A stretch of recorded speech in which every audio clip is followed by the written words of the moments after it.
नागपूरच्या महाल भागामध्ये जी काही घटना घडलेली आहे ती अतिशय अयोग्य आहे। अशा प्रकारे जमा होऊन दगडफेक होणं हे अत्यंत चुकीचं आहे। माझी तमाम नागपूरकरांना विनंती आहे की सर्वांनी कायदा आणि सुव्यवस्थेचं पालन करावं। नागपूर शहर हे एकोप्याने राहणारं शहर आहे, त्यामुळे कोणीही शांतता भंग करू नये। मी स्वतः या परिस्थितीवर पूर्ण नजर ठेवून आहे। नागपूरच्या पोलीस आयुक्तांना स्पष्टपणे सांगितलेलं आहे की जे दंगे करत असतील त्यांच्यावर कडक कारवाई केली पाहिजे। पोलिसांवर जर कोणी हमला करत असेल तर ते देखील अतिशय गांभीर्याने घेतलं जाईल। त्यामुळे सर्वांना माझी विनंती आहे कि या ठिकाणी सर्वांनी शांतता ठेवावी। ये हम नागपुर वासियों के लिए काफी दुर्भाग्यपूर्ण घटना है। नागपुर का इतिहास, नागपुर शहर जब बसाया गया 300 साल हुए। नागपुर में सर्वधर्म समभाव भाईचारा ये चरम पर है। जब पूरे हिंदुस्तान में दंगल होती थी तब भी नागपुर में कभी दंगल नहीं हुई। यहाँ रामनवमी को राम का रथ हिंदू मुस्लिम मिलकर खींचते हैं। यहाँ संत ताजुद्दीन बाबा के यहाँ जितने मुस्लिम जाते हैं उससे कई ज्यादा हिंदू जाते हैं। ताजबाग जो आधे किलोमीटर पर है वहां से मुस्लिम लोग जुलूस लेके आते हैं।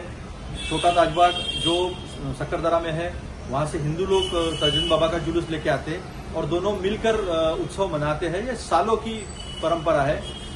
जिसने किसने भी ये राजनीतिक षड्यंत्र कर नागपुर की शांतता को भंग करने की कोशिश की अपने राजनीतिक कारणों के लिए, उसका मैं पहले तो निषेध करता हूं और आपके माध्यम से नागपुर की जनता को मैं विनम्र आह्वान करता हूं कि वो शांतता बरते।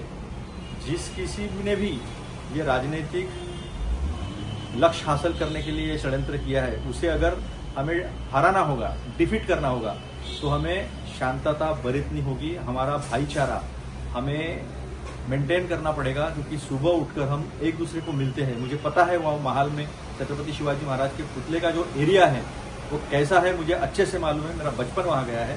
तो मैं हाथ जोड़ के सभी नागपुरवासियों से विनती करता हूँ जो हमारी पहचान है भाईचारे की, प्यार मोहब्बत की, उसे बरकरार रखे, मिलजुल कर रहे और शांतता बरते। ज्या पद्धतीनं नागपूरमध्ये वातावरण खराब झालेलं आहे, दंगल पेटविण्याचा प्रयत्न झालेला आहे, माझं स्पष्ट मत आहे की याला राज्य सरकार जबाबदार आहे। नागपूरचे मुख्यमंत्री आहेत, राज्याचे गृहमंत्री नागपूरचे आहेत। दंगा इथं होतोय आणि पोलिसांना कोणत्या गोष्टी कळत नाही। परंतु मागच्या महिनाभरापासून या राज्यामधलं वातावरण खराब करून हिंदू मुसलमान असे भांडण लावून, दंगली घडवून स्वतःची पोळी भाजवण्याचं षड्यंत्र राज्य सरकारने करण्याचा पूर्ण प्रयत्न केलेला आहे। त्याच्यातून हिंदूंचं जनजीवनही खराब व्हायचं, मुस्लिमांचं जनजीवन खराब करायचं आणि आपली राजकीय पोळी भाजायची असा उद्देश हा दिसतोय। आणि म्हणून ह्या दंगली घडवण्यास पूर्णपणे राज्य सरकार जबाबदार आहे। या जबाबदारीतून राज्य सरकारला बाजूला हटता येणार नाही। याच्यातून हिंदूंनाही त्रास होणार, मुस्लिमांनाही त्रास होणार, परंतु राजकारणाची पोळी भाजून घेण्यासाठी मला असं वाटतं भारतीय जनता पार्टी आणि त्यांच्या ज्या काही अंगीकृत संघटना आहेत त्या अशा पद्धतीने या राज्याचं वातावरण खराब करण्याचा पूर्णपणे प्रयत्न करतात।